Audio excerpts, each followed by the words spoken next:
ഗോസിപ്പിന്റെ പുതിയൊരു colourful wonderful എപ്പിസോഡിലേക്ക് എല്ലാ പ്രിയ പ്രേക്ഷകർക്കും ഹൃദയം നിറഞ്ഞ സ്വാഗതം.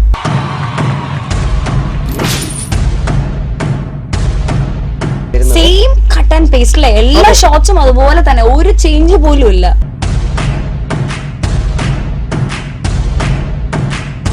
അതൊക്കെ റിമിയുടെ ഒരു ഭാഗ്യം.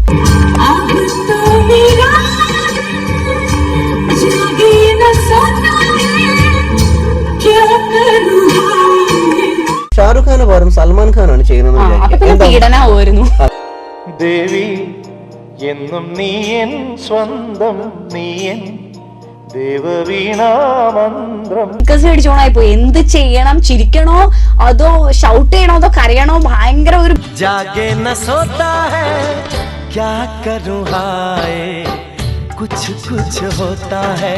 പക്ഷെ പ്രിയങ്ക തന്നെ അടിച്ചിറക്കിയായിരിക്കും. പ്രിയങ്കയ്ക്ക് ഷാരൂഖിനോടുള്ള ഇഷ്ടം കൊണ്ടായിരിക്കും അടിച്ചിറക്കിയത്.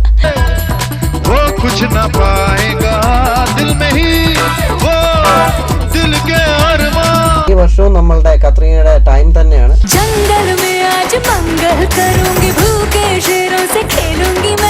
എന്തൊക്കെ കാര്യങ്ങളാ നമുക്കത് കേട്ട് കഴിഞ്ഞു കഴിഞ്ഞാൽ ഇത് കാവ്യയോടുള്ള എല്ലാ മതിപ്പും പോകും. ഒന്നും അറിയാത്ത പോലെ ഈ കൽബില് മുഴുവൻ നമ്മളോടുള്ള സ്നേഹം തന്നെയാ. അത് പുറത്തു കാണിക്കാൻ എന്തിനാ ഇങ്ങനെ പിശുക്കണേ?